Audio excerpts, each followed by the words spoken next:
भाइयों, सनातन task force India की तरफ से सभी हिंदू भाइयों को मेरा हाथ जोड़कर जय श्री राम। और देवों के देव महादेव का के चरणों में मेरा प्रणाम। मैं आज आपको एक बहुत बढ़िया एक कहानी सुना रहा हूँ। कहानी ही समझ लेना उसको कि आज मेरे साथ जो घटना हुई है उसको बताऊंगा। अभी पहले शुरू से बता देता हूँ एक बार कि मैं 10 साल पहले लगभग हम बॉम्बे गए थे अपने मित्रों के साथ, मैं भी गया था। तो वहाँ से हमें सिंगापुर शनि के दर्शन करने के लिए भी काफ़ी सौभाग्य प्राप्त हुआ। लेकिन जाते जाते दोस्तों ने ये कहा कि आप हम सब शिरडी चलेंगे। तो मुझे थोड़ा बहुत उसके बारे में पहले ज्ञान था, लेकिन दोस्तों के साथ मैंने कहा चलो चलते हैं। तो हमें वहाँ जाने से पहले एक दिन हम वहाँ रुके दर्शन से पहले, जैसे सभी लोग जाते हैं मैं भी गया। तो रात को मेरे सपने में महादेव आए। उन्होंने कहा कि बेटा आप कहाँ जा रहे हो? ये जो साईं है इसको आप जानते नहीं, कुछ नहीं, सिर्फ पैसों के लालच के लिए आए हो? मैंने कहा नहीं प्रभु, हम तो घूमने भी आए थे और शनि के दर्शन करने जा रहे थे सिंगापुर, लेकिन मित्रों के साथ मुझे यहाँ जाना। कि ये कुछ नहीं देता बेटा, कुछ भी इसके पल्ले कुछ भी नहीं है। ये सिर्फ अधर्मी है, जिहादी था, इसके अलावा कुछ नहीं है। तो मैंने कहा ठीक है महादेव। तो मैंने सपना समझ के ऐसे ही, मतलब मैं उस तरह से बयान नहीं कर पा रहा जैसे जो सब कुछ दिखा था। तो हम सब दूसरे दिन वो देखने गए साईं को।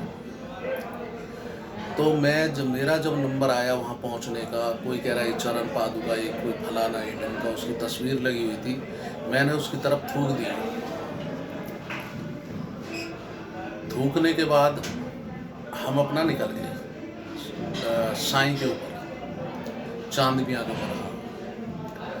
तो निकल गए। दूसरे दिन फिर हम शनि देख के वहाँ गए दर्शन करने। वापसी में फिर कहीं हमने स्टे किया नाइट। तो उसमें महादेव ने कहा कि बेटे तूने बहुत अच्छा काम किया है अपने धर्म के लिए, अपने सनातन धर्म के लिए, और लोगों को भी ऐसे ही जागरूक करो। जो ये लालची किस्म के लोग आते हैं यहाँ पे और इतना धन चढ़ाते हैं जो सनातन हिंदुओं के खिलाफ है। तो मैंने सपना समझ के मैंने कहा कोई बात नहीं, फिर मैं ज़्यादा इतना ध्यान नहीं। लेकिन महादेव मेरे को बार बार, तब के बाद मेरी आर्थिक स्थिति बहुत तेज़ी से मजबूत हुई और मैंने सनातन धर्म के प्रति और ज़्यादा मेरी आस्था हो गई और मुझे इस चांद मियाँ से नफरत सी हो गई बहुत ज़्यादा। तो आज एक अजीब वाक़या मेरे साथ हुआ। मैं जा रहा था सेक्टर 16, फरीदाबाद से हूँ मैं, हमारे यहाँ सेक्टर 16 है फरीदाबाद में। वहाँ एक इसका साईं का एक मंदिर है, अभी थोड़ी देर पहले वहाँ बहुत लोग लाइन में लगे हुए थे। तो मेरे साथ एक मुस्लिम भी था, मेरा मित्र था, वो भी था। तो मुझे पता नहीं क्या हुआ, मैं खुद सोच के हैरान हूँ। वहाँ सारे लाइन में सभी हिंदू लगे हुए थे और पढ़े पढ़े लिखे लोग, ज़्यादातर लड़कियाँ जो बड़े घरों से लग रहे थे, सब इस तरह के वो लोग थे। तो मैंने कहा भाई तुम किसकी पूजा कर रहे हो? क्या साईं बाबा की? भाई ये कौन है? तो उनमें से कुछ तो जानते थे। उन्होंने बताया भाई साहब ये चांद मियाँ है, हम इसके इतिहास को भी जानते हैं।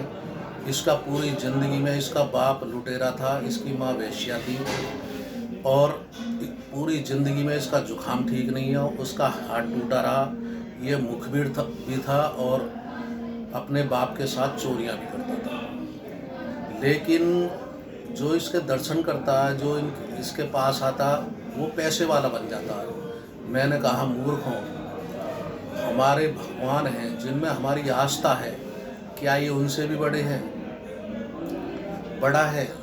वो बोले नहीं, बड़ा तो नहीं है पर पैसे वाले बन जाते हैं। मैंने कहा तुम एक काम करो, महादेव मेरे सपने में आते हैं और मुझसे कहते हैं कि तू सनातन धर्म के लिए लोगों को जागरूक कर, मैं तुझे शक्ति दूंगा और जो भी तेरे पैर छुएगा और उसका जो बहिष्कार करेगा, उसके साई के मुंह पर जो सूअर का गू मुंह पे लगाएगा और उससे तिलक करेगा और उसके बाद तेरे चरणों में आएगा, तो उसको मैं अपने आशीर्वाद से बहुत धनवान बना दूंगा, क्योंकि इन लोगों को पैसा चाहिए तो पैसा वो मिलेगा। और मैंने उनको बताया कि तुम इस तरह करो और बहुत पैसा मिलेगा, तुम्हें बहुत पैसे वाले हो जाओगे। तो उन लोगों ने कुछ ने कहा जी ये सूअर का गू कहाँ मिलेगा, सूअर तो नज़र ही नहीं आते अब, पर हम पैसे वाले बन जाएंगे ना। मैंने कहा 100% बन जाओगे, मेरी बात का विश्वास करो। लेकिन आज बृहस्पतिवार है, आज इसके मुंह पे लगाओ। अगर आज सूअर का नहीं मिलता है तो अगले बृहस्पतिवार को लगा देना जब लोग यहाँ हो, और उसके बाद मेरा नंबर ले लेना। मैंने उनको नंबर बताया 9811486313, मेरे पास आ जाना और उसके बाद तुम्हें धन संपदा मिलनी शुरू हो जाएगी, सब तरह का सुख मिलेगा। तो उन्होंने कहा अगर सूअर का गुण ना मिले तो कुत्ते का या गधे की लीद या कुछ ऐसा और चल सकता है। मैंने कहा नहीं, ये सिर्फ सूअर का गू ही पसंद करता है, ये चांद मियाँ साईं बाबा सूअर का ही गू पसंद करता है बस, और इसको आप छोड़ दो। हालांकि पैसे तो ये भी देगा, तब भी देगा, लेकिन इतने नहीं दे पाएगा जितने आप मेरे पास आओगे तब धनवान बनोगे। तो उन्होंने कहा जी ठीक है।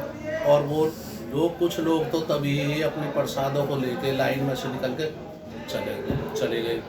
तो मेरे साथ जो मुस्लिम मेरा दोस्त बैठा हुआ था, उसने कहा भाई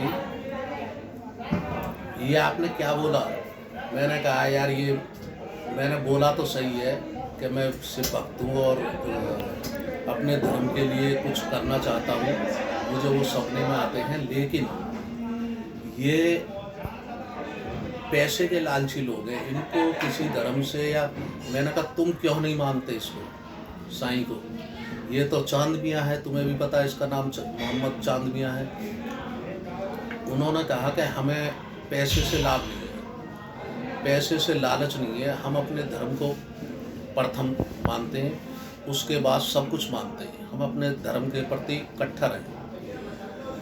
और अगर हम पैसा भी कमा लेते हैं, मान लो पैसा कमा के हम पैसे वाले भी बन गए, तो भी हम उस पैसे का इस्तेमाल अपने धर्म को बढ़ाने के लिए, जिहाद करने के लिए, उसके लिए हम लगा देते हैं। लेकिन मैंने कहा भाई हमारे जो ये पढ़े लिखे लोग हैं जो पैसे के लालची हैं, इन्होंने और कुछ क्या जो इनका वोट लेना चाहते हैं, उन नेताओं ने हमारे धर्म को बहुत ज़्यादा कलंकित किया हुआ है। तो मैं इन्हें ध्यान दे रहा हूँ कि तुम मेरे पास भी आओगे ना, मेरे पैर भी पकड़ोगे और मेरे जीते जी भी मेरे से आशीर्वाद लोगे, तो तुम पैसे वाले बन जाओगे। तो देखना ये अगले बृहस्पतिवार को ये इनमें से काफ़ी लोग मेरे पास नज़र आएंगे। उसने कहा भाई कमाल है, आपने बहुत अच्छा किया।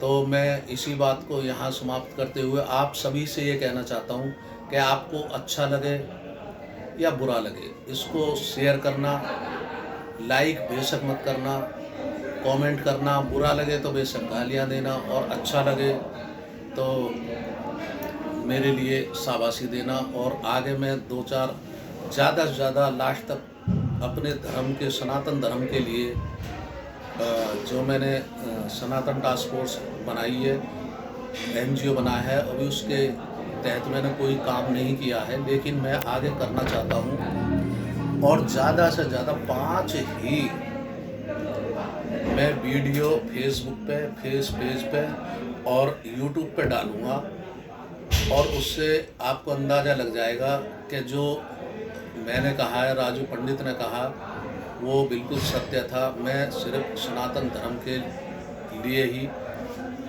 जिंदा हूँ और मरूंगा भी उसी के लिए। जय श्री राम, हर हर महादेव।